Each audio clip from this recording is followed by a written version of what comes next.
Chapter 6, From Coping to Healing. I've spent most of my career trying to understand how stress and trauma change us. But when I was just getting started, I was over-focused on extreme traumatic events. Hundreds and ultimately thousands of children, youth, and adults shared their life stories with me. I listened and reflected on how what I was hearing fit with the extensive neuroscience research on stress in animals. Many times I thought, now I understand. This is how trauma works. This is how trauma influences the brain and behavior. But I was wrong. I was learning important things, but I didn't understand. Not completely.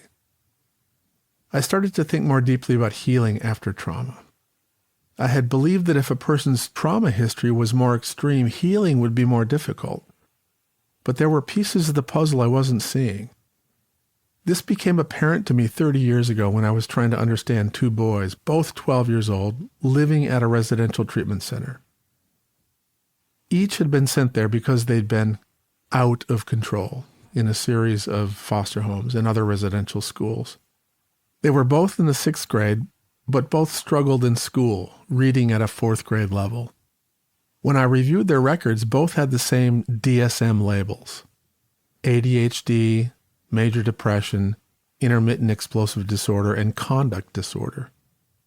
They were both on multiple medications, prescribed as attempts to curb their disruptive symptoms. And both had been in the residential programs for about a year. But when I met them, I felt different sitting with each one. Both created a mood in the room, but each created a completely different emotional climate. Thomas had suffered physical abuse at the hands of an explosive, rageful father. At age 6, he was removed from his home. He had been through 12 foster homes, and 3 hospitalizations eventually led to placement at this residential center. The year he'd been at the center was the longest he'd ever lived anywhere in his life. He continued to have visits with his mother and occasionally with his father. Despite his history, he was interactive, he smiled, and he tried to help me get to know him. But his hypervigilance, restlessness, and extreme mood swings were easy to see. When we first met, his resting heart rate was 128 beats per minute.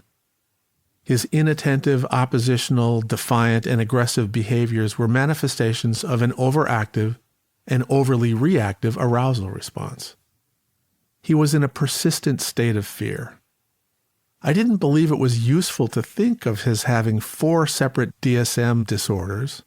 He had one, a childhood version of PTSD. James had a completely different feel. Actually, it was no feel at all. It was as if I were sitting with a ghost, as if he were empty. When I was with him, I felt alone.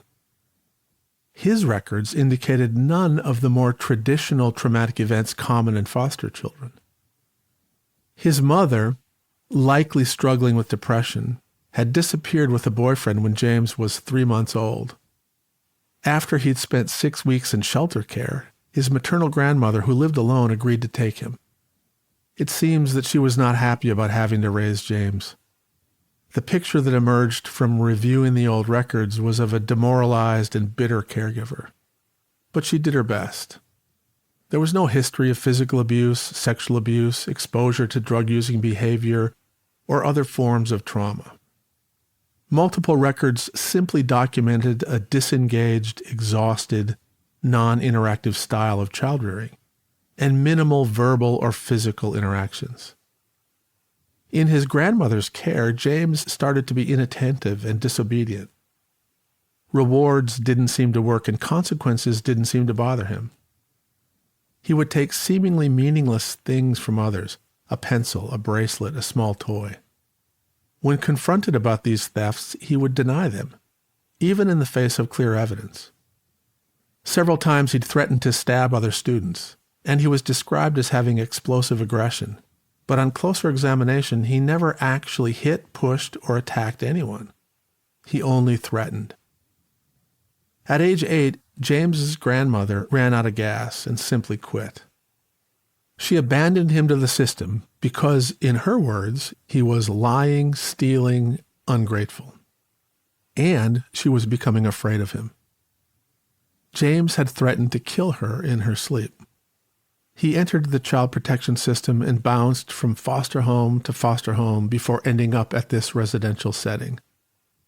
The inattentiveness that led to his ADHD diagnosis wasn't the vigilant, distractible kind like Thomas's.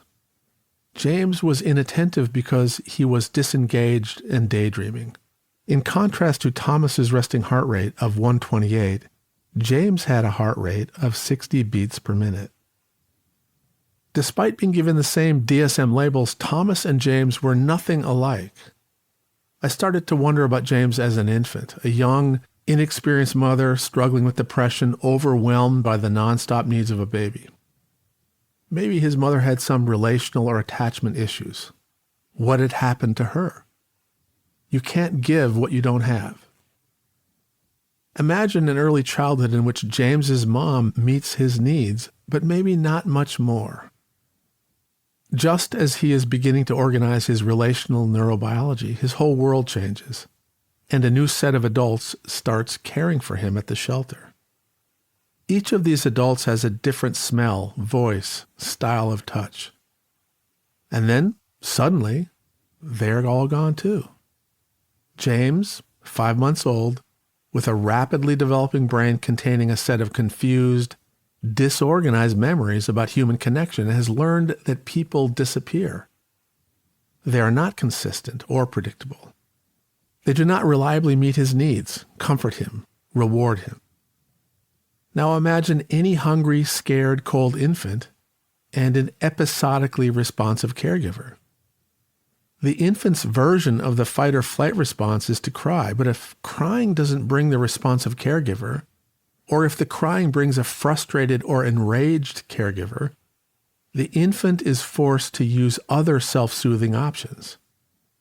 An infant's dominant adaptive response to stress in these situations is to disengage from the confusing, threatening outside world and retreat into their inner world. When I met James, I knew that dissociation was the primary adaptation when animals were stressed in specific ways, when the threat was inescapable or immobilizing, and when fighting was useless. This kind of stress leads to a capitulation or defeat response in animals. Their physiology changes. They play dead.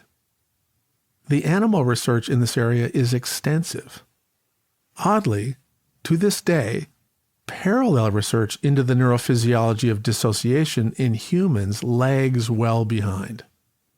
In any case, here were two children with the same DSM labels, but with different behaviors and different responses to treatment. Where did the differences come from? From what happened to them as children. As I spent more time with Thomas, I started to hear more about all the loving people in his tumultuous world. His mother, aunt, and maternal grandmother were all very affectionate and continued to try to get the system to let Thomas come home. But his mother would not leave her husband, and the husband couldn't stop using.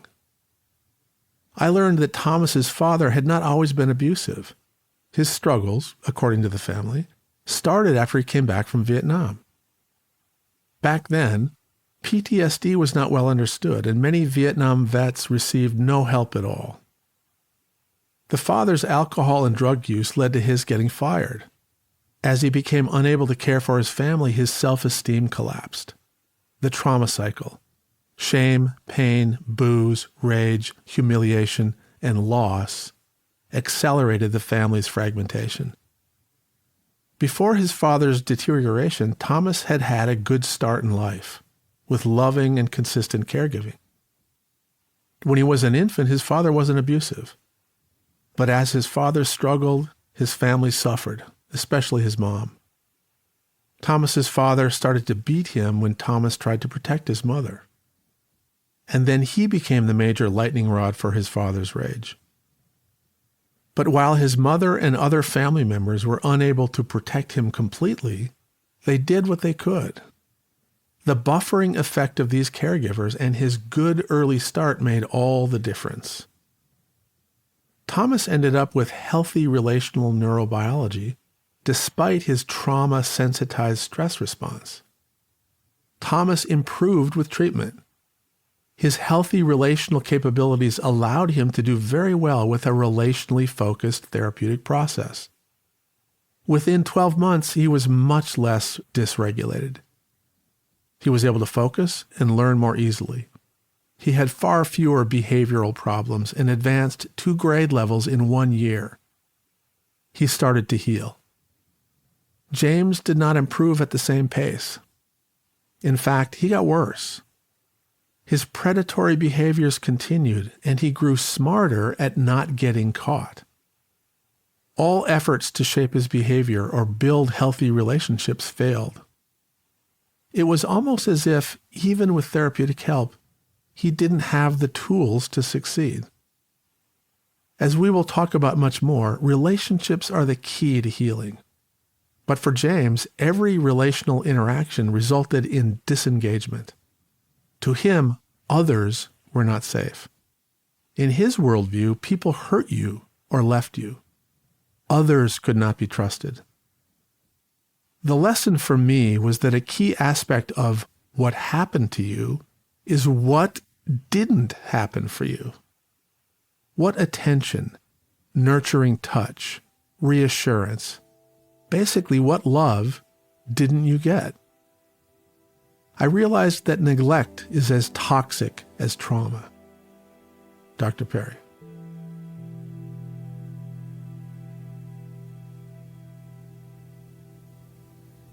When you say neglect, what do you mean? Isn't neglect traumatic? Well, I do think that in most cases, neglect and trauma co-occur. But they cause very different biological experiences and can have very different effects on the brain and the developing child. Some people have used the term complex trauma to try to capture developmental neglect and maltreatment, but I believe that lumps too many things into one box. So help me understand neglect. Okay, let's think about the developing child. In order for the genetic potential of that child to be expressed, a variety of necessary experience is required. If these experiences are absent, or if their timing, pattern, or nature is abnormal, key capabilities do not develop. Neglect is most destructive early in life when the brain is rapidly growing. Early neglect interferes with the child's getting the necessary stimulation required for normal development.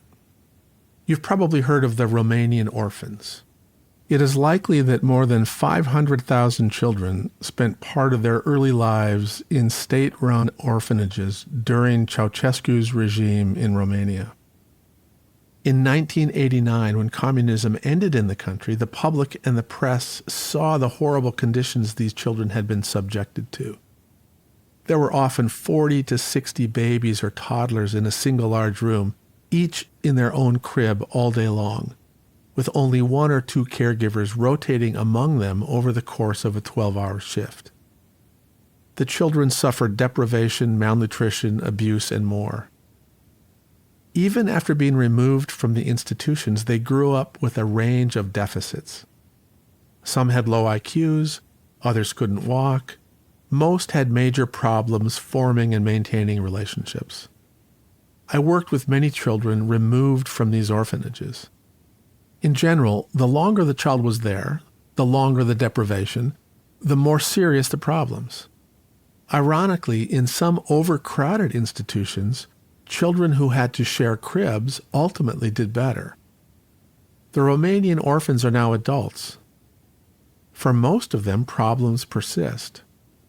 As a group, they are much more likely to be unemployed, have mental and physical health problems, and have difficulties with relationships. Similar isolated cases have happened in the United States, and our clinical group has worked with many children and youth who've emerged from extremely neglectful backgrounds. These children grow up under-socialized. They have no toilet training, cannot use utensils. They have minimal language skills. In the most extreme cases, they appear wild. The term used is feral. You actually highlighted the story of one of these children, Danny, the girl in the window, on the Oprah Winfrey show. She was locked up and profoundly neglected for the first 6 years of her life, with tragic results.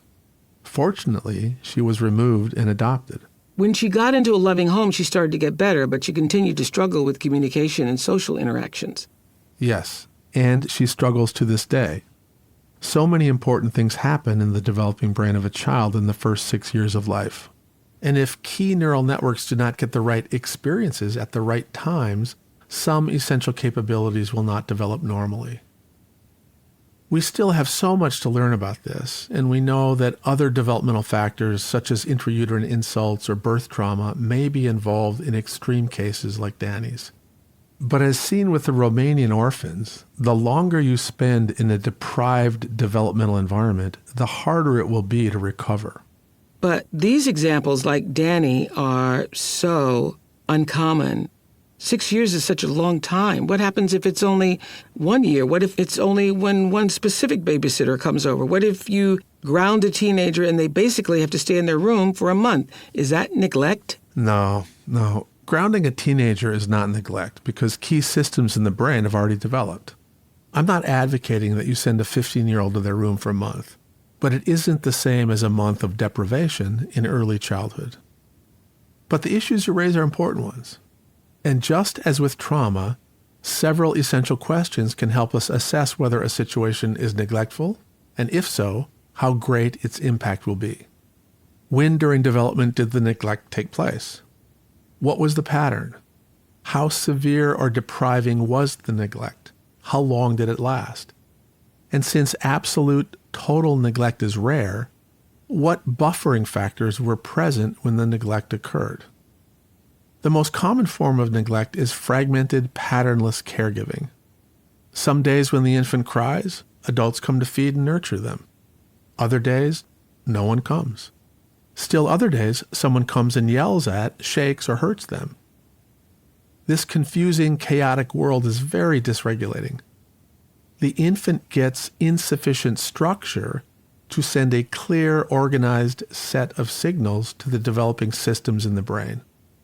The infant's world is unpredictable, and the result is a chaotic neglect. Key systems develop in a fragmented, disorganized way, leading to functional problems. Another kind of neglect, splinter neglect, occurs when many aspects of development are normal, and some key systems receive appropriately timed experiences, but one or more does not, leading to the absence of a critical aspect of healthy development. Let me give you an example. I once worked with 5 siblings, ages 11, 8, 6, 4, and 2. They were all delightful. Their mother was raising them on her own. She had 2 doctoral degrees and loved her children very much. The problem was that she had a fixed delusion and a profound fear that her children would be harmed if they left her sight. So she started to keep the children in the same room with her. All the children, all day, all night. Over time, she started to homeschool, and she insisted that the children sit in car seats on the couches. She got to the point where she kept them in physical restraint in the car seats, didn't let them crawl or walk. She was warm to these children and very focused on their cognitive development. All the children were 2 or more academic grades advanced. They were verbal and socially interactive with one another, but even the oldest child could barely stand up. There had been a splinter deprivation of motor activity. The result was a family of children with grossly underdeveloped legs and neuromotor capability. This is an extreme example of splinter neglect. But there are many other examples where one important domain of development is relatively ignored or understimulated, including emotional development. There are different ways to neglect a child. I've seen children grow up neglected because they were unseen in the household. Emotional ghosts, like James. Exactly. I've worked with several emotionally neglected children of very wealthy parents who chose to outsource parenting, but did so in a way that was developmentally uninformed. They didn't understand the importance of relational consistency early in life, so their infant was cared for by different shifts of hired caregivers. What do you mean by that? There's a lot of messaging in the world that tells us it doesn't matter who or how many people are caring for a child as long as that child is receiving love and attention. Is that wrong? Well, that's a great question. In general, the more attentive and loving people in your life, the better. But if you remember our earlier discussions about the developing brain and the process of creating your worldview, you'll remember that early in life, the brain needs consistent, patterned experiences to develop some key systems. Let's look at language development to illustrate what I mean. Say you speak only English to an infant for 6 weeks and then say, English is done, we're going to speak Chinese. For the next 5 months, the child hears only Chinese. But then, we're done with Chinese, now we're going to speak French. And then the language spoken to the child changes 10 more times before they turn 3. This poor child will not speak any language at all. Despite the fact that these are good languages, and that all the languages activate the speech and language part of the brain. There were never sufficient repetitions with any one language to properly organize the child's full speech and language capability. Language disruptions would also take place if the child heard 15 different languages spoken each day. There would be insufficient time and insufficient repetitions with any one language for the infant's developing brain to make sense of any of the languages. Language development would be delayed and possibly abnormal. It's the same thing with relationships. If you familiarize with one person for 6 weeks and then they disappear, and a new person starts caring for you, and then that person disappears, and so on, your infant brain hasn't had sufficient repetitions with any single person to create the architecture that allows you to develop healthy relational neurobiology. The key to having many healthy relationships in your life is having only a few safe, stable, and nurturing relationships in your first year. This lets you get adequate repetitions to build the foundation, the fundamental relational architecture that will allow you to continue to grow healthy relational connections. Again, think of language. Once you've learned 1 or 2 primary languages, you can go on to learn many others. But when an infant, toddler, or child grows up in a household where loving is outsourced, the result can be a form of splinter neglect, where key relational capabilities are undeveloped or stunted. And I think as we become more and more dependent on technology in so many aspects of our lives, one big aspect is the care of our children. More and more I see parents outsourcing childcare to the phone or tablet, or the children are left to their own metaphorical devices while the parents are distracted by their literal devices. Once, I remember this so well, I was driving in Chicago. My car ended up behind a horse-drawn carriage, and the children were leaning out and looking around. The mother was on her phone, chitty-chatting away for the entire ride, and not once did she engage with the children or even look at them. And I kept thinking, when they're done, she'll post a picture saying, look at us, wasn't that great? We did the horse and carriage ride. I see this so often now, parents who are with their children, but not really with them. Exactly. I think this is a huge problem in our distracted society. We're not very good at truly being present. Even a baby can tell when you're there. They know if you're excited or happy. They can feel it. They know if they're safe or not. They want eye contact. Absolutely. They want full engagement. They want you to be present. The inability to be really present has a toxic impact on healthy development. As we've talked about earlier, the infant's brain is trying to make sense of the world. And because we are social creatures, a crucial part of this is building a sense of belonging. I matter. I'm one of the clan. This comes from getting specific "you matter" signals from others, especially your family. And it requires giving the infant, toddler, or child your attention. Not partial attention. Fully engaged attention. I'm looking at you. I'm listening. I'm right here with you. All of us have had the experience of having a conversation with somebody and feeling dismissed when they disengage to look at their phone. And even though we're adults and we have developed brains and we understand how the world works, it still feels disrespectful. It hurts. It feels like I wasn't important enough to hold your attention. Exactly. I am not important enough. It's bad enough to get that message from someone when you're an adult. Just imagine if this is a constant message the baby gets when they're creating their worldview. I'm not important. The infant's capability to be empathic and nurturing, their capacity to love, depends upon the nature, quality, and number of loving interactions they experience early in life. A dismissive, disengaged interaction is not building the foundation for a loving person. On the contrary, it's building the foundation for an emotionally hungry, needy person who will long for belonging, but won't have the neurobiological capacity to really find what they need. Dismissive caregiving can lead to an unquenchable thirst for love. You cannot love if you have not been loved. From a scientific perspective, what is happening when a mom or dad is on their cell phone while their child is attempting to have a shared experience with them? Well, there's a famous experiment in developmental psychology created by a friend and colleague of mine, Dr. Ed Tronick, that can give us a clue. In brief, a parent is instructed to not give any expression when interacting with their baby. They're asked to be disengaged, passive, and cool toward the child.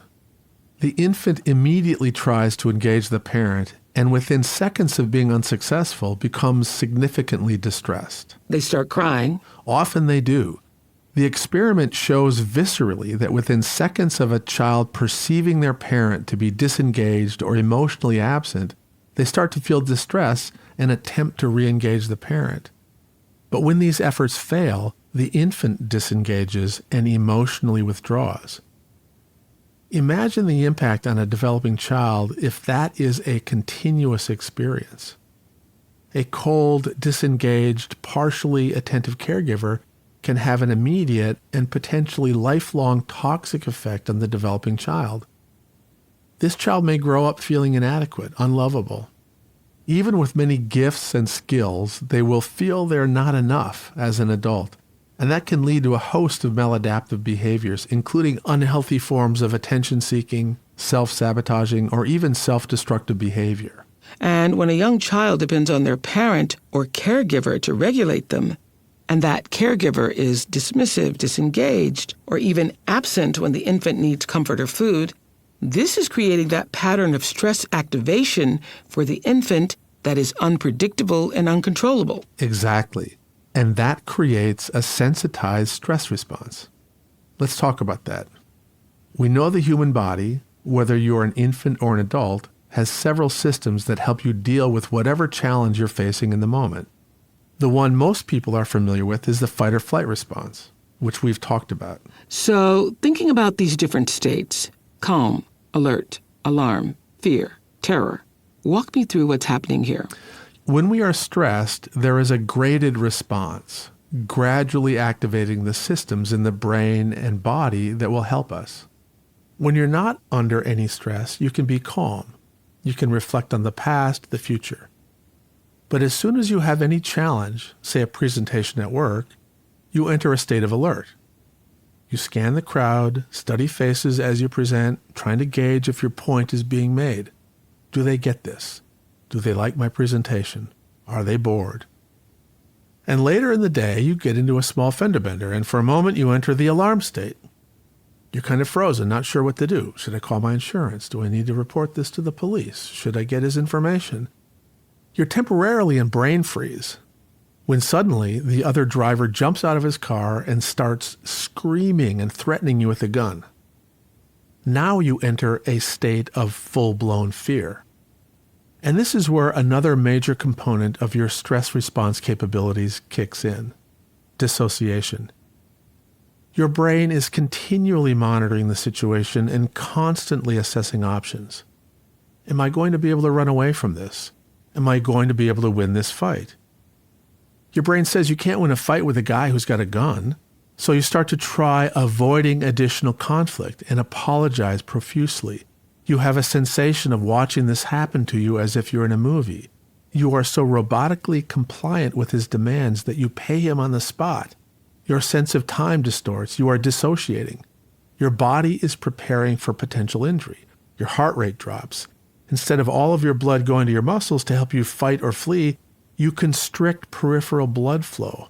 You can get pale or even faint. Your body is preparing you for injury by disconnecting you from the threat of the outside world and bringing you into your inner world. Your body releases endogenous opioids, endorphins, and enkephalin, and you literally have the sensation that you're watching something happen to you.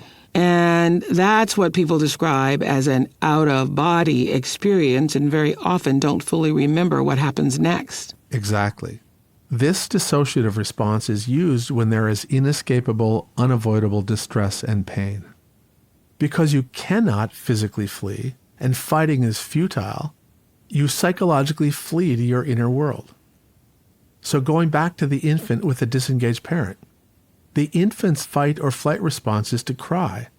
But if no one comes, or they come and are angry, the helpless infant will dissociate to survive this inescapable, distressing situation. The same is true for children, youth, and adults faced with any inescapable, unavoidable pain and distress. They dissociate. And a whole set of neurophysiological changes helps you do that, including the release of your body's own opiates. Is that why people say everything slowed down? That's right. When you're in that dissociative state, your sense of time dissolves. Experiences that are only seconds long can seem like minutes. Minutes can feel like you are trapped in a timeless moment. I have debriefed FBI agents after shootings, for example. An agent might take 8 minutes to describe an event that was actually 10 seconds long. And it's because in that moment, their brain is floating. They're out of their body watching something happen. Many of us can connect with that feeling if we have ever experienced grief, which can elicit a feeling of numbness. We sometimes robotically go through the motions of daily living or have moments where we feel as if we are in a movie. I'm fascinated by what you're saying because I've often wondered, for example, about the people who were on the airplanes on 9/11. They knew there was a terrorist and that they only had moments to call their families. And in that moment of terror, there must have been some sense of dissociation because many were able to still function enough to call family or write a note or rush the cockpit. And what you're pointing out is how adaptive it is to partially dissociate in many situations. If a soldier in combat simply went down the arousal continuum and got to the flee and then fight stages, he would jump up and get shot. In order to maintain access to parts of his cortex, to think and behave in the ways he was trained to keep him alive in combat, he needs to dissociate to a certain degree. It's critical to survival. Without dissociation, the more a person is threatened, the more fearful they become, and the more the cortex shuts down.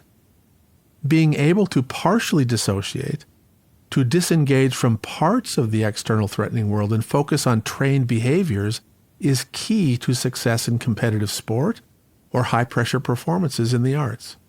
The terms flow and in the zone are used to describe some of these partial dissociative states.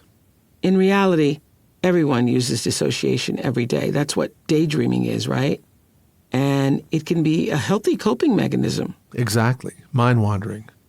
Reflective thinking and creativity require that we stop in the middle of a moment, reflect, and spend time in our head. We reflect on the past and imagine the future, making dissociative disengagement a key part of daily life. And it's essential for relational interaction as well. I was surprised when you told me that most people can only be completely focused on someone and what they're saying for about 15 seconds, and then the mind wanders.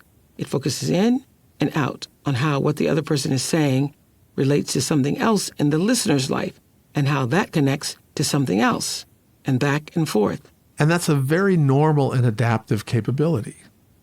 We should understand that dissociation is not a bad thing, though it can happen in bad circumstances. Dissociating itself is a good thing. For example, a child daydreaming in class can indicate creativity. Our current public education system is good at producing workers, but it can be a miserable place for creators, artists, and future leaders. Very often we punish the child who's daydreaming. Absolutely, we do. But in a developmentally informed, trauma-aware school, there's an understanding that downtime plays a crucial role for memory consolidation. Dissociative reflection is encouraged. Ah, yes, I'm very much aware of this principle of dissociation because of my school in South Africa. The girls there are brilliant. You've met many of them, but they all come from challenged, traumatized backgrounds. And we had to train our teachers to understand that daydreaming or dissociation is actually good for them. It's an expected coping mechanism when you're raised in an environment where there's inescapable chaos and minimal support or other ways to keep yourself regulated. You need to be able to shut yourself down. You need to dissociate from that environment and its intensity in order to survive. Exactly. Dissociation as a coping mechanism will happen more commonly when the individual feels that a threatening situation is inescapable. If you're a child and your family has a lot of conflict, you don't have many options. You can't say, "Hey, I'm moving out." Very young children can't fight or flee. They have to stay. At what point does dissociation as a coping mechanism become dissociative disorder, where the child increasingly takes herself to her inner world? Well, you kind of nailed it earlier when you talked about the infant with the disengaged parent. Remember that a pattern of stress that is unpredictable, uncontrollable, and prolonged will sensitize the stress response systems. And if dissociation is your preferred mode of stress adaptation for long periods of time when you're young, you end up with a sensitized dissociative response to any challenge. The dissociative response is overactive and overly reactive. Some of the young women at Auleg, for example, after growing up in chaos and threat as young girls, would dissociate in the face of any challenge, when faced with any discomfort whatsoever. I think this part of our discussion is going to be helpful to a lot of people who wonder why they tend to check out. Why can't I stay in the game when things get challenging? It's because your brain has been trained to dissociate when things become uncomfortable or feel like a threat to you. Even if a math test isn't as big a threat as someone who wants to harm you, your dissociative response may be so overly reactive that your response to the math test is to shut down. Exactly. But the response is not always a complete shutdown. As we've discussed before, the dissociative response to challenges and threats happens on a continuum. For individuals who tend to have a dissociative response to stress, the first stage in the continuum is avoidance. These people don't want conflict. They want to be invisible. Avoid eye contact. Don't volunteer. Stay quiet in discussions. If they can't be invisible and somebody confronts them, what do you think? They shift to compliance, but it's a hollow compliance. They answer what they think the other person wants to hear, but they're not engaged in the exchange. Exactly. This is one of the most challenging parts of working with children who have had developmental trauma. And it isn't just children. I've seen this behavior in adults. I remember a show we did years ago with Gary Zukav where a woman explained that after experiencing early sexual abuse, she would sabotage her adult relationships, whether they were happy or not, by removing herself emotionally. She dissociated, even though she said she cared deeply about her partner. She'd go through the motions of being in a relationship, compliance, but as you say, it was a hollow compliance. She wasn't really there, but after working with a therapist to create and maintain healthy relationships, she now actively practiced staying present. And Gary Zukav validated her feelings by acknowledging that for many people, there is, in his words, a terror of being alive. I'll never forget that phrase. Interesting that he says that. One of the common behaviors seen with a sensitized dissociative response is cutting. And often someone who cuts will say, "It makes me feel alive to see my blood. It is soothing." Can you please explain the psychology behind cutting? I think I am not alone in not really understanding how people can be addicted to it. Yeah, cutting can be very confusing from the outside. We've talked about how your stress response systems can become overly reactive, how anyone experiencing inescapable and unavoidable trauma will dissociate, and how, if the pattern of this trauma is prolonged or extreme, the dissociative systems become sensitized, overactive, and overly reactive. Remember that dissociation releases opioids, enkephalins, and endorphins, your own painkillers. If a person without a sensitized dissociative response cuts themselves, their body releases a little bit of these opioids so they can tolerate the cut. The amount released would be pretty small and proportional to the little cut. But when someone with a sensitized, overly reactive dissociative response cuts themselves, they release a lot of opioid. It's almost like taking a little hit of heroin or morphine. Are you saying it actually feels good that the cut doesn't feel like a cut? Exactly. The opioid burst from cutting can actually feel regulating, soothing. It is rewarding for some. It makes them feel good. It doesn't hurt? No. In fact, it can become their preferred method of self-regulation. I never thought of it that way. So, in order to feel that sense of soothing, you have to be in a dysregulated state. And if you're in a regulated state, cutting would hurt, right? Right. You have to have a sensitized dissociative response. This usually comes from a history of abuse that was painful, inescapable, and unavoidable. Essentially chronic chaos and threat when you were an infant or a young child. Or, very often, sexual abuse. What's happening to you is inescapable. Yes. And then your dissociative neurobiology becomes sensitized, overly reactive. And you discover that a reliable way to self-soothe, to ease the pain, is to cut yourself. This is fascinating. I've wondered about this for a very long time because I have girls who've come, as we've said before, from difficult challenge backgrounds, and I created OLAG to give them opportunities, and the trajectory of their lives changed. And yet, we had a cutting problem at the school, and each time I was told about it, I wondered how anybody even knows to cut themselves. How do they learn to do that? Did they watch somebody else? What if the school didn't exist and these same girls were still in their villages or townships? Would they be cutting there? Are people in those villages also cutting? That's a really interesting question. If we start with early trauma, little children who have this sensitized response sometimes discover that when they pick at a scab or scratch a mosquito bite, wow, that feels good. They begin to learn that self-mutilating can be regulating. But this makes up a fraction of the total group of people who end up cutting. It turns out that many people learn about it from their peers. You can sometimes even track the rates of cutting when a popular TV show talks about it. Some children will experiment with cutting and say, no way, this hurts. I'm not doing that anymore. And others will say, wow, that's good. Just like drugs. A percentage of high school students will experiment with the drug, but only 18 to 20% will end up having trouble with recurrent use. And if you look at the people who go back and use again and again and again, very high percentages of them are the ones who have had developmental adversities. Among the children who don't go back, fewer have had developmental adversities. Drugs are a different form of regulation for some people who've experienced trauma. So true. There are different maladaptive forms of self-regulation, but all of them tie into the same basic neurobiology of the stress and reward systems. Some children rock and bang their heads against a wall, for example. It has the same effect, and other children will discover that pulling out their hair or their eyebrows gives a little bit of an opiate burst.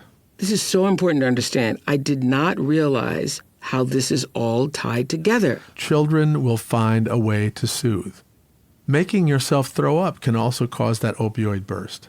So there are eating disorders related to self-soothing and not to body image. It's a maladaptive form of soothing. This is fascinating, but these behaviors are somewhat extreme. Are there more common coping behaviors? Absolutely. And they can develop into personality characteristics that at first are not easy to recognize, but may affect how people either avoid or step right into a troublesome situation or interact with challenging people. I mentioned earlier that for so much of my life, one of my major personality characteristics was being a people pleaser. It affected everything. It affected my weight, my health, my businesses, my relationships. When you're a victim of abuse and you're taught to be quiet about it, you end up always wanting to please people because you've learned that speaking up will result in punishment. You don't have a concept of how to say no. Absolutely. People-pleasing is a classic coping mechanism that is part of the compliant behaviors seen with dissociation. But again, it's important to remember that dissociation and self-regulating behaviors that are dissociative are not all bad. The capacity to control your dissociative capabilities is very powerful. It allows people to be good at reflective cognition. It allows people to have intense focus on a specific task. Hypnosis, flow, being in the zone, all of these are examples of the trance state that dissociation allows. People who learn to control when and how they go into a trance state have a gift. I can guarantee you, Oprah, that you're really good at dissociating. It's one of your superpowers. Let's start with how you love reading. Oh, yes, that's true. Books for me have always been a way to escape. They were my path to personal freedom. I actually learned to read at the age of 3. And once I did, I quickly learned that there was a whole world beyond my grandmother's farm in Mississippi. Right. And you are clearly reflective, and you can go to places in your head and imagine things in the future in ways that a lot of people have a hard time doing.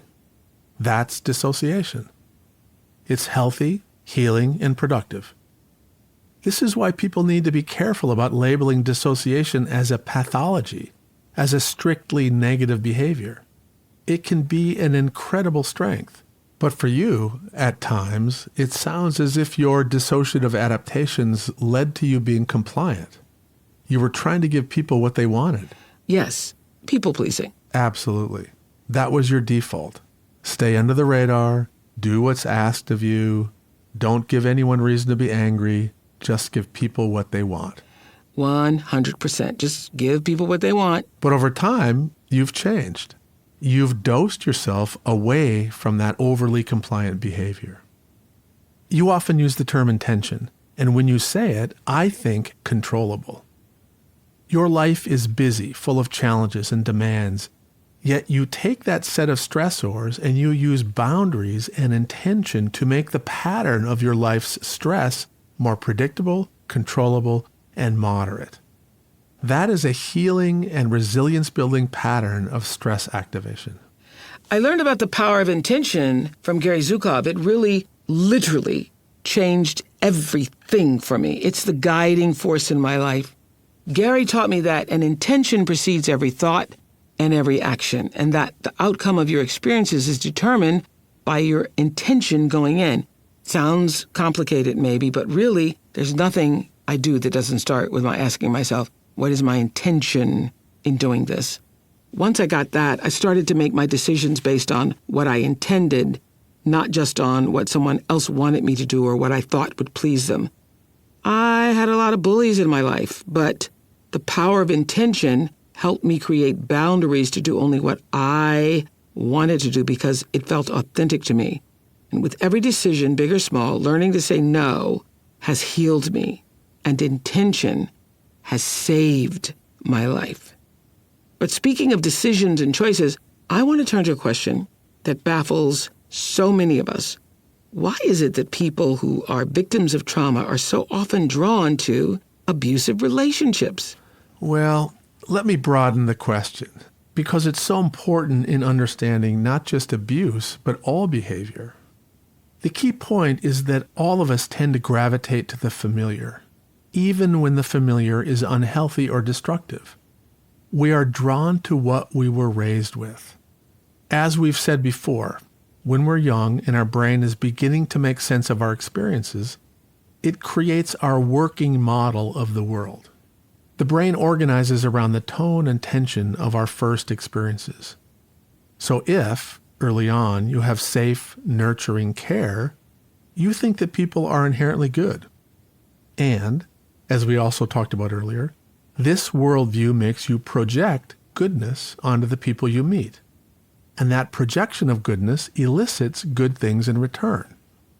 But if as a child you've experienced chaos, threat, or trauma, your brain organizes according to a view that the world is not safe and people cannot be trusted.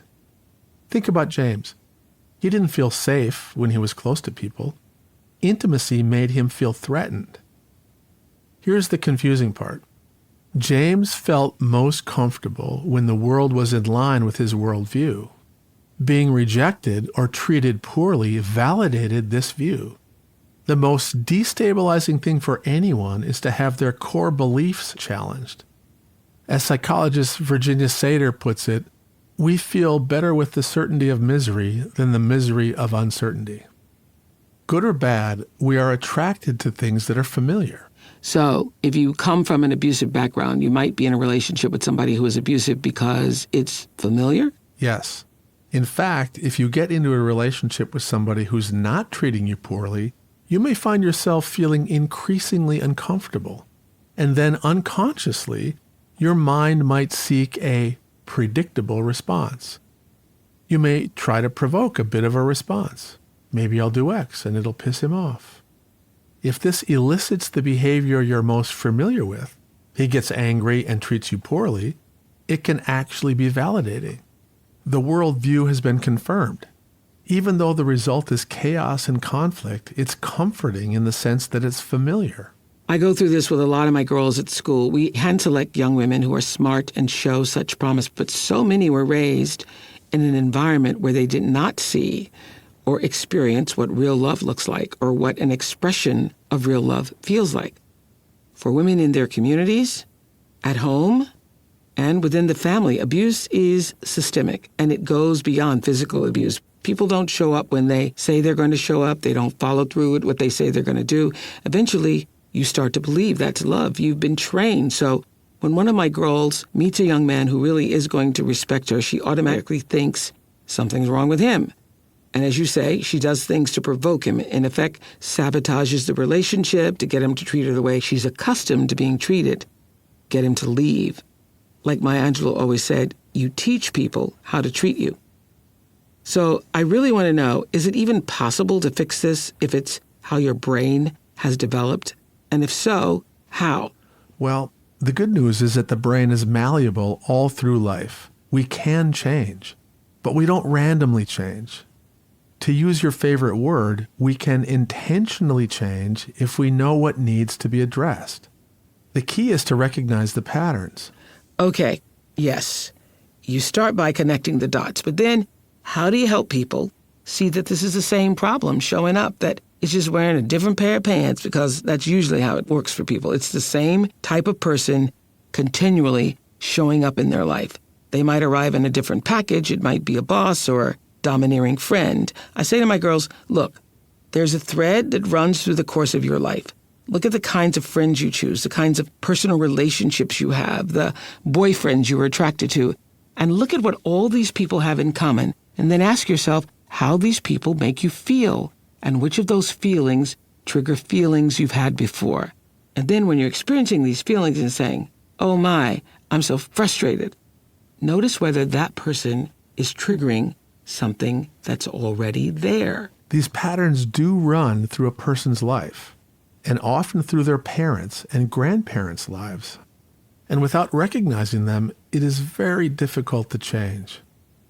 The children and adults we work with are so used to chaos, they actually feel more comfortable when it's chaotic than when it's calm.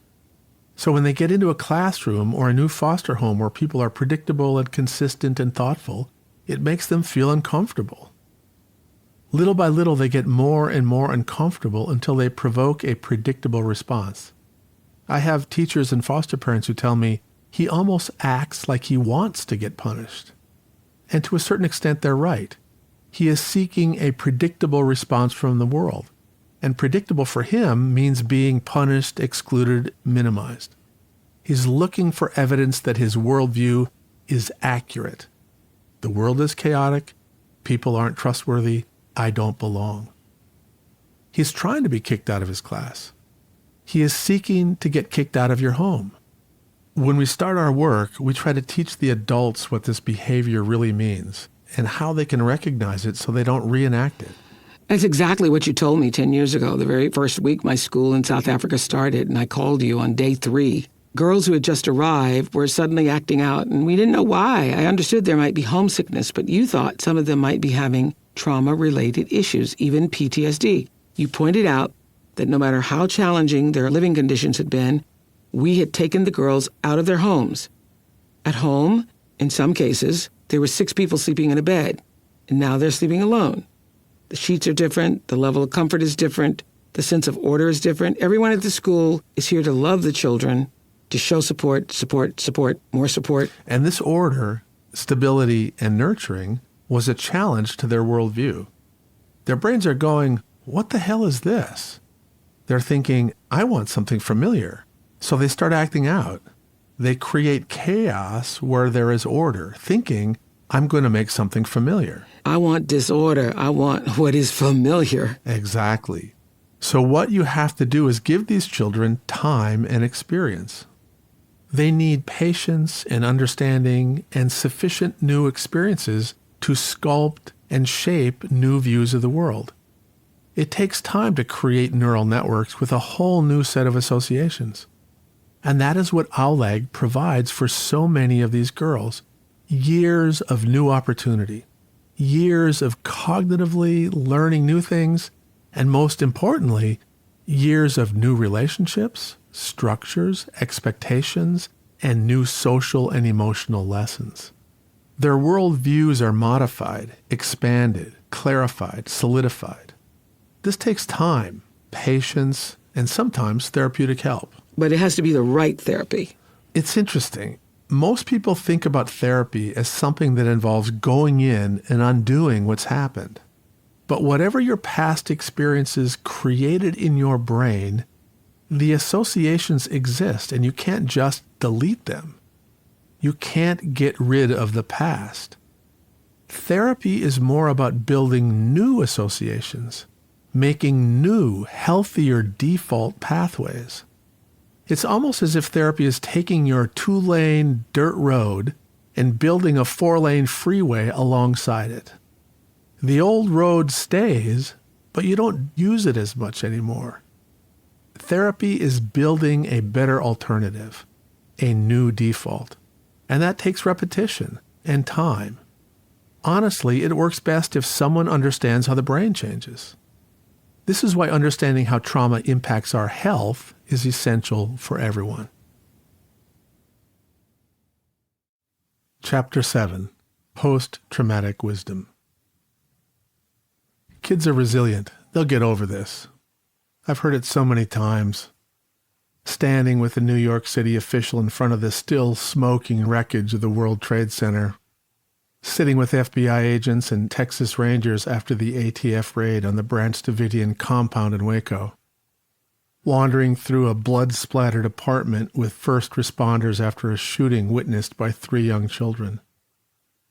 Talking with district officials after a school shooting. Hell, dozens of school shootings. The refrain is all too common. Good thing children are resilient. They'll be just fine. We often use our belief in another person's resilience as an emotional shield. We protect ourselves from the discomfort, confusion, and helplessness we feel in the face of their trauma. It's a kind of looking away. It lets our worldview go unchallenged and lets our life continue with minimal disruption. We see this process play out when an individual is impacted by trauma or grief. Often their family, friends, and coworkers begin to orbit a little further out, afraid of the powerful gravitational pull of traumatic pain. As the check-ins get fewer, conversations more superficial, interactions get briefer, and other people move on with their lives, the grieving or traumatized person feels increasingly isolated and alone. The emotional bottom does not come out in the first weeks following the traumatic event. In those early weeks, family, friends, and community generally mobilize to provide emotional support. Your own physical and mental reserves also help, often through the power of dissociation. But while each person's experience is different, after about 6 months, you start hitting bottom, And then you drift along the bottom, rising and falling with anniversary reactions, evocative cues, and opportunities to heal. Some people will keep rising. Others will drown. None will ever be the same. We see the same rationalization and avoidance in the face of large-scale or community trauma. War, famine, natural disasters, school shootings, the transgenerational impact of slavery. The privileged groups turn their gaze from the pain. In the face of systemic racism, we say, look how far they've come. In the face of cultural genocide, they need to assimilate. In the face of trauma, isn't it great that they are resilient? It's so easy to create an other. Us and them is deeply ingrained in our neurobiology, and it's what makes connectedness a double-edged sword. We are strongly connected to our clan, but not so much to other clans. We compete with them for limited resources. When trauma impacts a group of people or a community, there's an epicenter to the event, the people most impacted by the loss and pain. And there's an immediate mobilization of attention, energy, and resources focused on this epicenter. People rush in to help. But this help is often mistimed, disorganized, and almost always ignorant of trauma. Thousands volunteer their time in the first few weeks. 6 months later, no one does. After the initial urge to help, the intensity of traumatic loss starts to exhaust and then drive people away. Schools or towns don't want to be identified as being traumatized. They want to be viewed as thriving. People grow tired of hearing about trauma. They want to talk about healing and hope. This is where the well-intentioned efforts to do something come in. T-shirts with slogans about strength, teddy bears for still dazed children. Parents mourning the death of a child are honored at a football game. These awkward, kind gestures are part of our struggle to help and to erase our sense of helplessness. In the wake of trauma, the hardest thing to understand is that nothing and no one can take away the pain. And yet that's exactly what we desperately want to do, because we are social creatures, subject to emotional contagion. And when we're around people who are hurting, we hurt too. We don't want to hurt. It is hard to sit in the midst of ruined lives and not feel the misery. It helps us regulate to try to undo or negate, to look away from others' pain. So we make our arbitrary assumptions about people's innate resilience. We make our sweeping declarations that allow us to marginalize traumatized children. We take our focus off the tragedy, move on with our lives, telling ourselves that they will be okay. But as we continue to see in our discussions, the impact of trauma doesn't simply fade away. We can help each other heal, but often assumptions about resilience and grit blind us to the healing that leads us down the painful path to wisdom. Dr. Perry.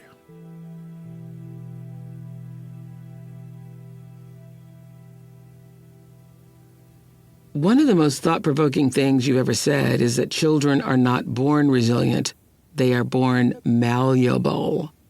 Will you explain the difference? Well, if you take a Nerf ball and squeeze it, bend it, apply all kinds of force to it, it will in the end return to its original ball-like shape. That Nerf ball is resilient. This is the kind of resilience people are talking about when they talk about children being resilient in the wake of trauma.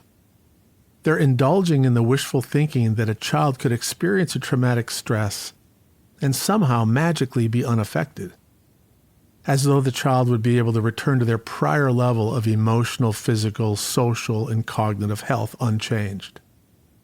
But as we've spent this whole audiobook discussing, that is simply not the way it works. We are always changing. We change from all of our experiences, good and bad. This is because our brain is changeable, malleable. It's always changing.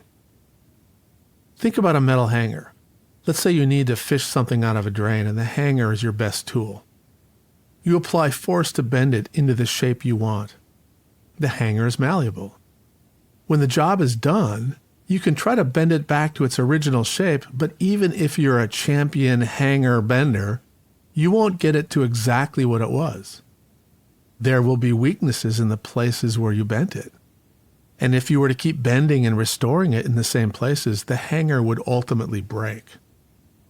Now, we talked earlier about resilience, and it is true that both children and adults can demonstrate resilience, as we say in our field, in the face of a challenge or even trauma. You can demonstrate resilience, and, as we've said, you can build resilience. But it's not resilience in the Nerf ball sense. It's not an automatic property of childhood. The capacity to get back to baseline after a trauma is influenced by many factors, primarily your connectedness. So, you're saying that no matter what age you are, no one emerges from a trauma unscathed, and that it's impossible to go back to being the same once a trauma has occurred? To a degree, yes. That is what I'm saying.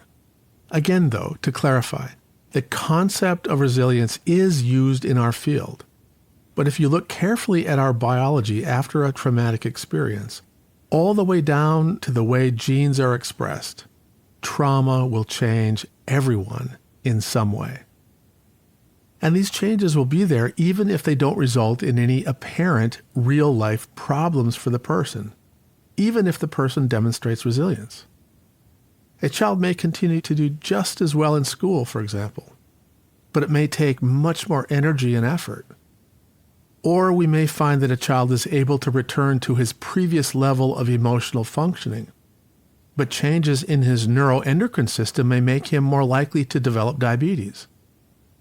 This is, in essence, what the ACE studies have demonstrated.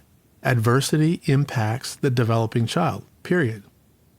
What that impact will be, when it may manifest, and how it may be buffered, we can't always say. But developmental trauma will always influence our body and brain. If you look at the brain of a traumatized child, will it look different?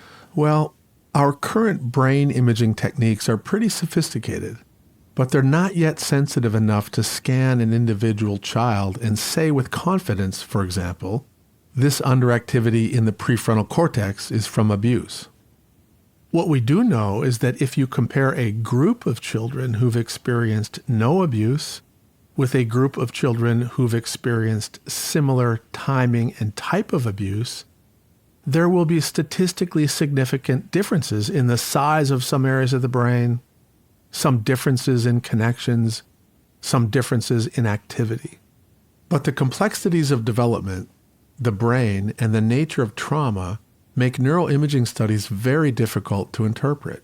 So, if you were to look at the brain of a 3-year-old who was nurtured and supported, and the brain of a 3-year-old who was neglected and abused, could you see a difference? Again, this is very complex, but if the neglect were in the total global neglect category, yes.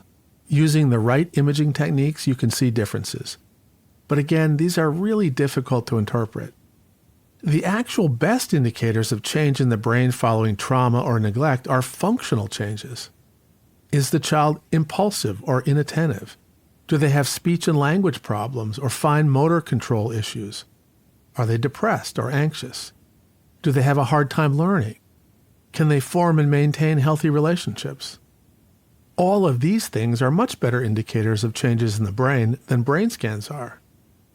Now, brain scans have shown us that each of us has a unique brain, which, considering everything we've been talking about, is not surprising.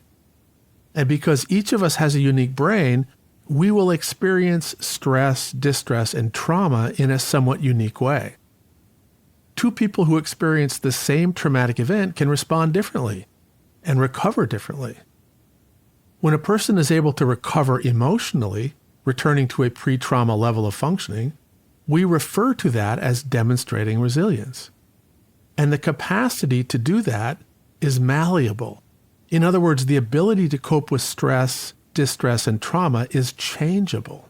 It's something that we can help build in people. You can make your coping machinery stronger and more effective. When I was a child, we used the term weathering. We didn't have a word for the kind of trauma so many African Americans endured, so we said we weathered. Church was a big part of how we got through. We weathered together. You are identifying such a central aspect of building resilience. Your connectedness to other people is so key to buffering any current stressor and to healing from past trauma.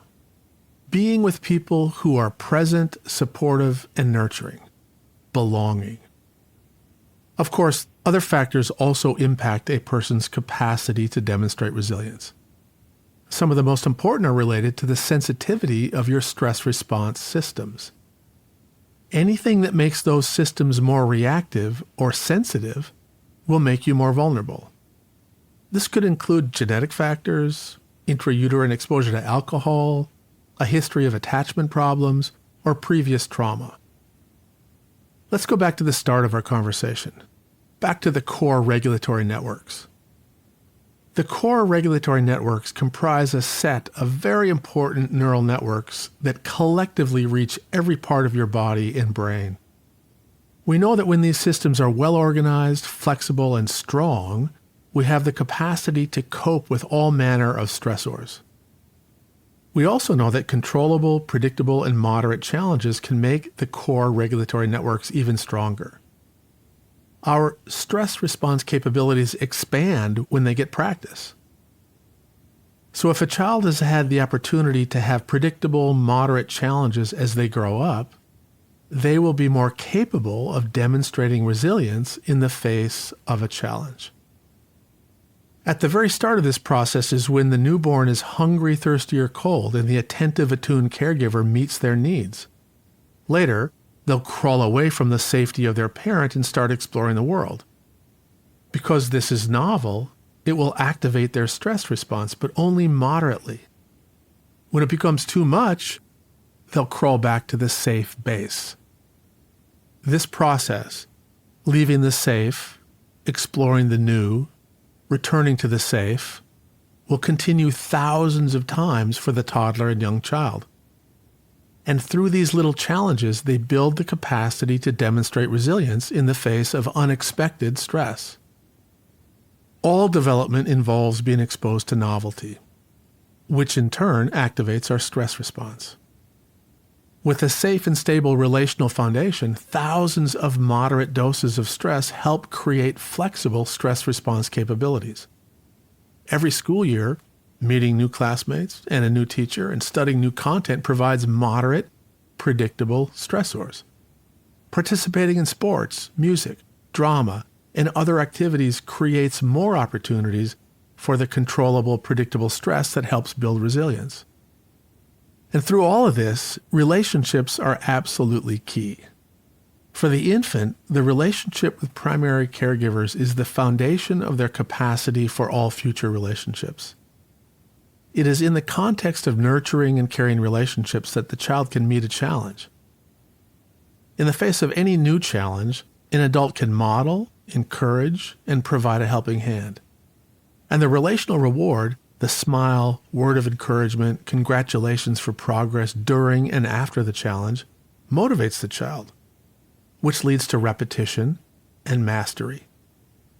A child without these relational supports will not have as many developmental successes. It's really important to note that the supportive parent, teacher, or coach also helps provide the proper dosing of challenge for the child. Challenges should fit the child's developmental stage, because impossible challenges set up children to fail. A child who has not yet learned to multiply cannot be expected to learn algebra. A child who has just learned to write words cannot be expected to write full paragraphs. It's a Goldilocks situation. Just as the challenge shouldn't be too big, it also shouldn't be too small. It has to be novel enough to cause the child to leave the comfort zone of their known experiences and already mastered skills. If the challenge is going to build resilience, it has to be moderate, just right. Finding the just right is a major issue with children who have had trauma. Remember, they frequently live in a persistent state of fear. And fear shuts down parts of the cortex, the thinking part of the brain. In a classroom, what may seem to be a moderate, developmentally appropriate challenge for many children may be an overwhelming demand on a child with a sensitized stress response. So children need challenges to build resilience, but the stress of the challenges has to be just right, and the scaffolding of support has to be in place, or the child can get dysregulated and fail, in which case, rather than building confidence and resilience, you risk eroding self-esteem, or worse. That's right. You need moderate activation of your stress response. You can't become a good athlete unless you stress and challenge your cardiovascular system and your muscles, but you have to do it in a way that's predictable and moderate. Otherwise, you risk injury. And you can't become a healthy human being unless you've had some challenges that allow you to build resilience and empathy. Exactly. Healthy development involves a series of challenges and exposure to new things. And failure is an important part of the process. We try, we fall, we get up, we try again and again. All developmental success comes after failure. And typically many failures will occur before mastery is achieved. The key is to have challenges that are achievable, close enough to your current capabilities that you will succeed with some encouragement, practice, and repetition. A child in an environment where they feel loved and safe will choose to leave their comfort zone. Safe and familiar is boring. A safe and stable child is a curious child. They want to explore new things. A child who feels unsafe, however, won't want this. It's an essential rule of healthy development. A sense of safety and stability provides a foundation for healthy growth. The process you're describing will be very different if the child is in a home where there's been nothing but chaos or a lack of dependability.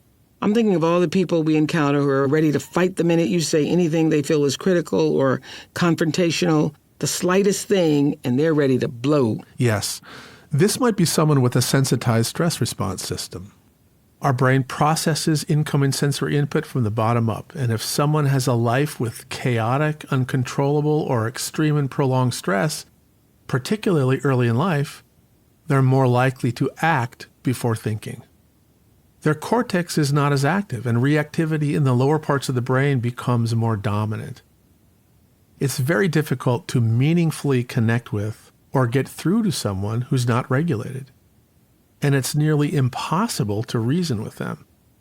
This is why telling someone who's dysregulated to calm down never works. It just makes them angrier. Absolutely. When someone is very upset, words themselves are not very effective. The tone and rhythm of the voice probably has more impact than the actual words. So you want to be present with them. Exactly. It's best if you can simply be present. If you do use words, it's best to restate what they're saying. This is called reflective listening. You can't talk someone out of feeling angry, sad, or frustrated, but you can be a sponge and absorb their emotional intensity. If you stay regulated, ultimately, they will catch your calm. It also helps to use some form of rhythmic regulating activity to keep yourself regulated while you're doing this. Like taking a walk, kicking a ball back and forth, shooting some baskets, coloring side by side. There are dozens of rhythmic ways to help us regulate. Because doing things with movement and rhythm offers a more connected way of communicating. Absolutely. As we discussed, rhythm is so important, and it's often overlooked as a therapeutic tool. I remember a time I was listening to Mike Roseman, the Korean War veteran we met in Chapter 1. He was talking about his weekend. I say listening, but in fact I was partially listening, partially mind-wandering. I felt like I'd heard the same thing a dozen times. I slept like a baby on Saturday night, slept all night long, felt really good on Sunday. Then I had a terrible night again last night. Then something clicked. I had heard this a dozen times. Every Monday, Mike said the same thing about Saturday night. I looked at him sheepishly. What did you say you did this weekend? He said, we went to dinner and then to a dance club. And what do you do at the dance club? He looked at me and raised his eyebrows. Oh, you dance, right? But how much? Do you dance for hours or just for one or two songs, waltz, hip-hop? They play all kinds of music, but mostly it's swing. A little rock and roll sometimes. I pretty much dance on and off for 3 hours. And last week you told me you fell asleep at physical therapy when they gave you a massage at the end of the session, right? Yes. Thinking about this helped me begin to piece together the regulating potential of patterned repetitive activity, like dancing or massage. As you recall, Mike Roseman had PTSD. His stress response system, including his core regulatory networks, was overactive and overly reactive. That made it hard for him to fall asleep. And when he did, his sensitized stress response system made it hard to transition smoothly through the various stages of sleep. As a result, he was a very light sleeper, typically waking after a few hours. Many nights he would doze for only a few minutes before startling awake at the slightest noise. He was always exhausted. But now he was telling me that he had a long, deep, refreshing sleep after hours of dancing, and that he fell asleep in minutes when he was getting a massage. From that point forward, a major component of Mike's therapy was physical therapy. Several times a week, he would get massages for his bad back. I encouraged him to dance in smaller doses all week long and to walk. He started walking all over town. A month or so after creating a more structured schedule of rhythmic activities, he began sleeping much better, and his other post-traumatic symptoms started to be less intrusive. It's incredible that something as simple as walking can have that effect. Walking is very regulating for me. And it's especially regulating if you can walk in nature. The sensory elements of the natural world bathe us with their own regulating rhythms. Let's keep talking about how you can help a dysregulated person feel more regulated. Instead of saying, hey, tell me what you're thinking about, you need to let them control when and how much they're going to talk about what's upsetting them. If you give a person that control and help them feel safe, in their own time, they will be more capable of talking. Yes. I remember the first time I interviewed Elizabeth Smart's parents. You may recall that Elizabeth was taken at knife point from her home in Salt Lake City at the age of 14 and was held captive for more than 9 months. And when I interviewed her parents after she was recovered, I asked, what has she said about it? What have you talked about? And they told me she hadn't said anything yet. So you didn't ask? We didn't ask. Elizabeth went through a lot, telling her story to forensic psychologists, and that was enough. And she said, you can tell my dad or you can tell my parents. And so you think we heard enough. You know what happened. I know what happened. I heard enough, and I wanted her to know that she was home, that she was safe, and that she did not have to bother with this the rest of her life. That it was time for her to move on, and she has moved on. At the time, I was surprised, but I now understand that they were waiting for her in her own time, in her own way, because as you're saying, if you control when and how much a traumatized person talks, it can be re-traumatizing rather than healing. Exactly. We want to provide therapeutic healing interactions, moderate, controllable, and predictable interactions. Remember the way you described talking with Gail? And the little boy who told the checkout clerk that his mother was dead? Controlling when, how much, and which aspect of a traumatic event they share allows a person to create their own therapeutic pattern of recovery. No one knows what a moderate dose of revisiting a trauma memory is better than the actual traumatized person. For the little boy in the grocery store, it was literally only seconds long. We've talked a lot about patterns of stress activation that create sensitization, which is essentially the opposite of resilience.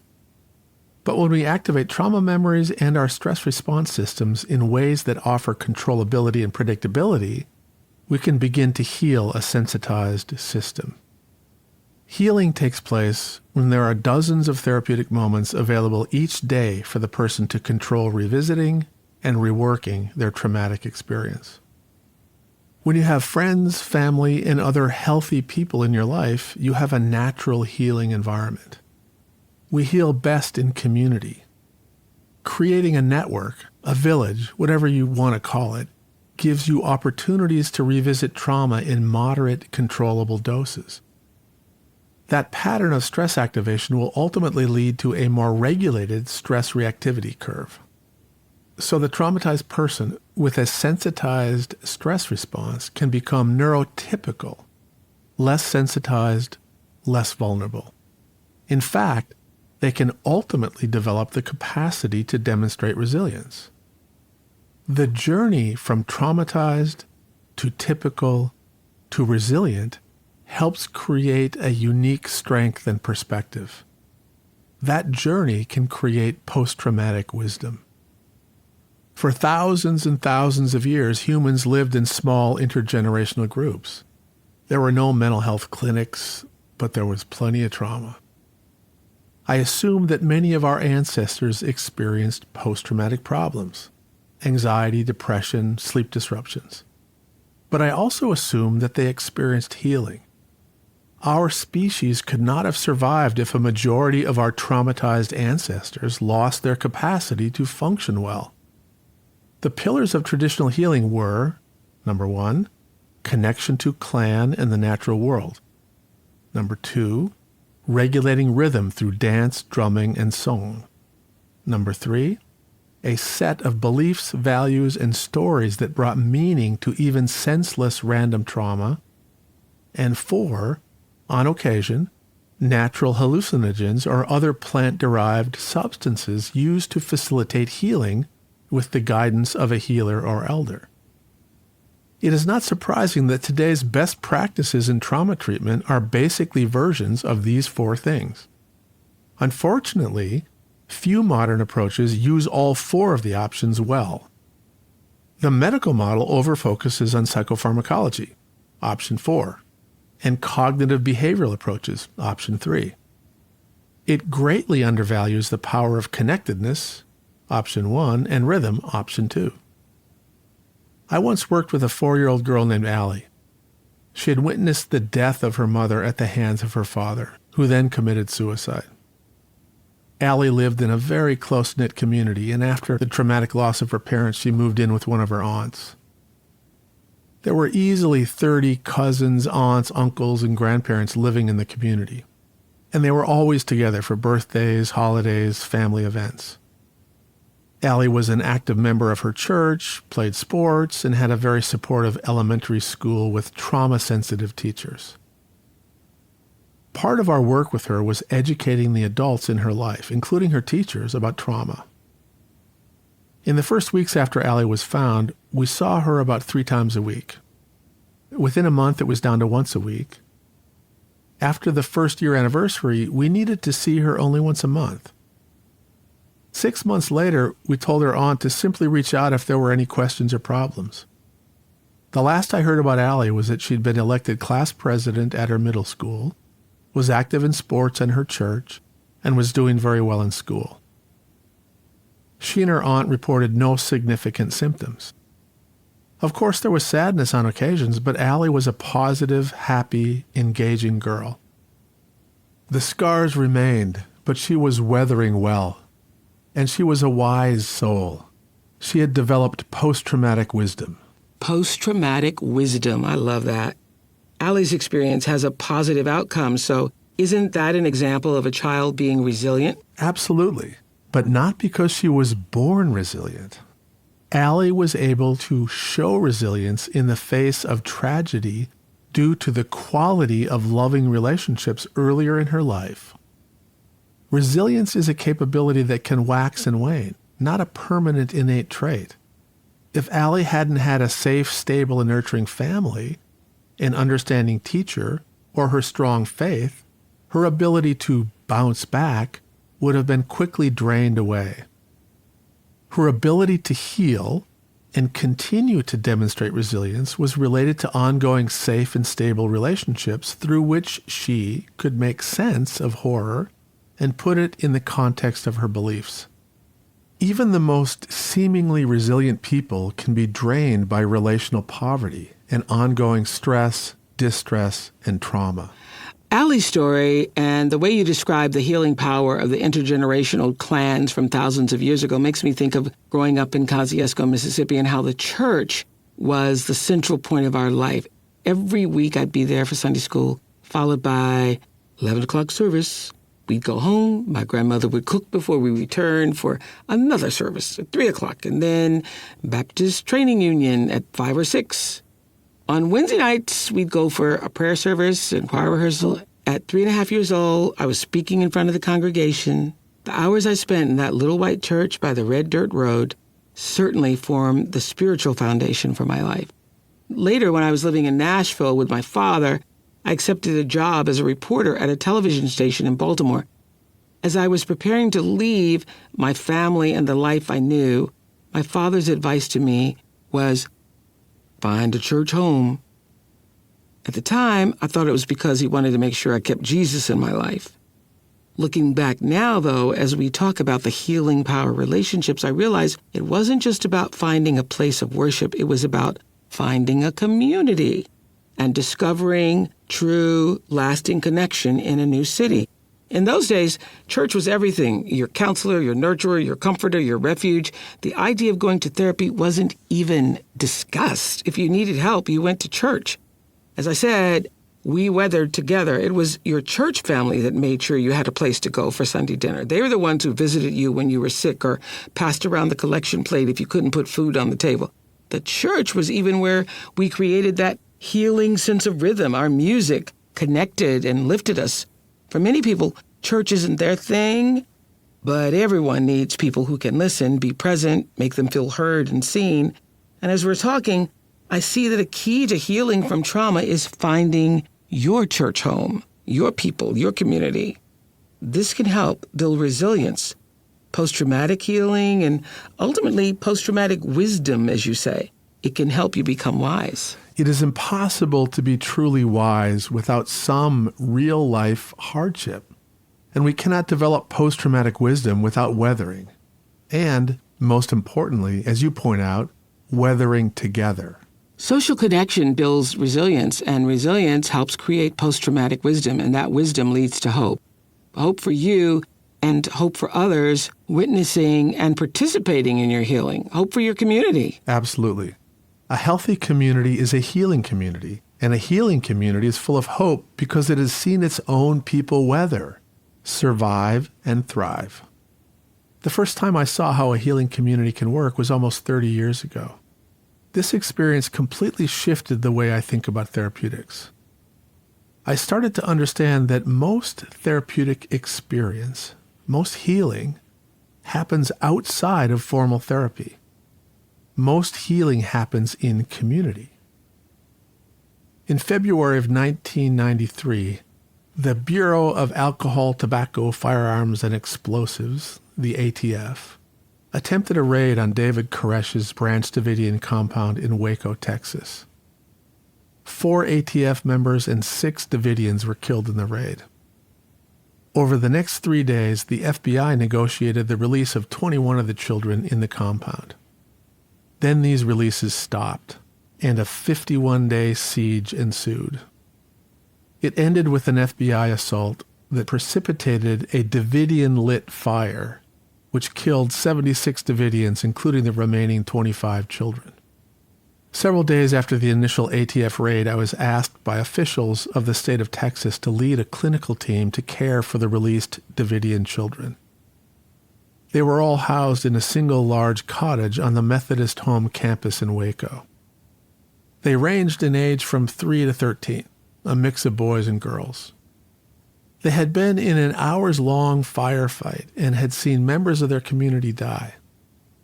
Each of them had been separated from family and handed over to complete strangers, usually armed FBI agents in SWAT gear.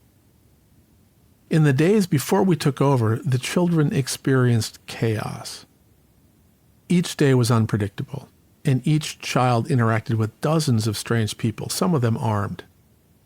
While growing up, the children had been indoctrinated to believe that all non-Davidians were Babylonians, intent on destroying David Koresh and all of his followers.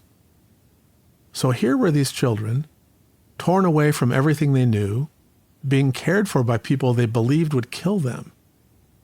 Bottom line, this was a group of acutely traumatized children.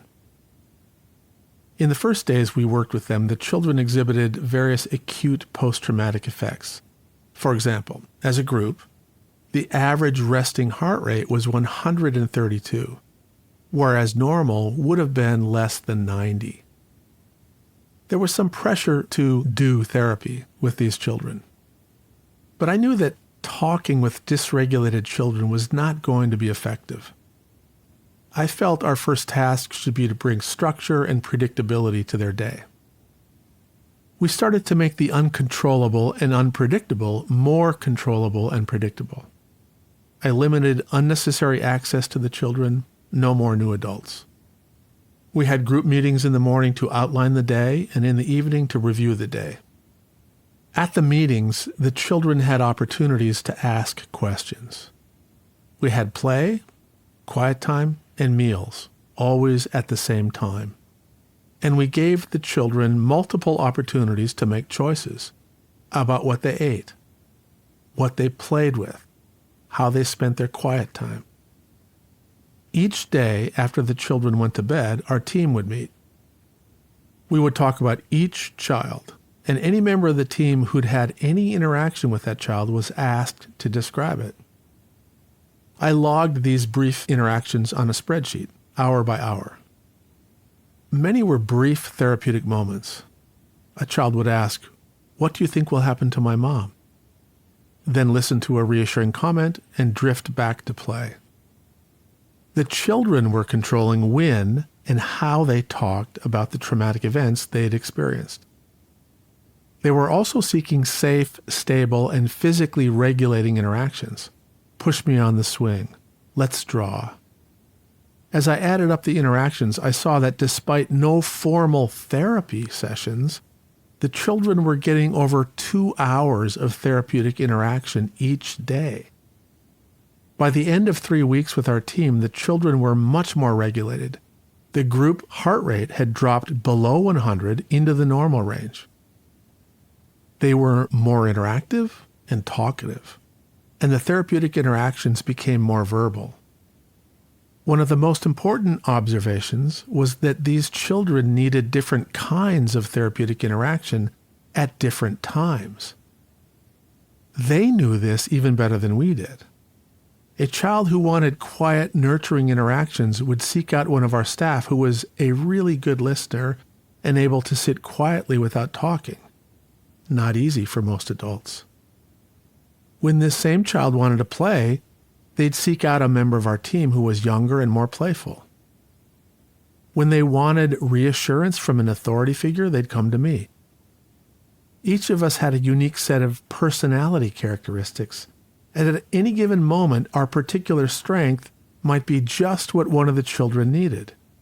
No one person, no single therapist, could be all things for all the children, who were each at different stages of development and in different states of regulation. Our clinical structure at Waco reminded me of the importance of developmental diversity for children. Think of the diversity within a small, multi-family, multi-generational clan. Children growing up had numerous adults and older children who could model, teach, nurture, discipline, and care for them. Each person in the clan had a unique set of strengths. The right person at the right time. No single person was expected to provide all the emotional, social, physical, or cognitive needs of the developing child.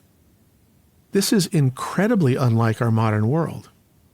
We expect a single working mother to be the one to throw the baseball with her 8-year-old, rock the newborn, read to the 3-year-old, and, by the way, cook a nutritious meal, help with the homework, do the laundry, get everyone to bed, then wake up and get them all ready for childcare and school so she can go work all day, only to rush home and do it all again, all alone. She needs people to step up, people who support her, give her some breaks, step in, do some of those things with her children. We're not meant to be isolated and alone. We're actually meant to work together. So When a single mom is living on a limited income, trying to manage 4 children, trying to be mother and father, and she feels overwhelmed or feels like it's impossible to do it all, it's because it is impossible to do it all.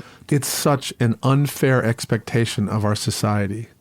No other society in the history of this planet has ever asked a single adult to provide the physical, social, emotional, and material needs of multiple children by themselves. You're not meant to raise children isolated and alone. Absolutely not. We are meant to distribute caregiving among the many adults in our band, our community.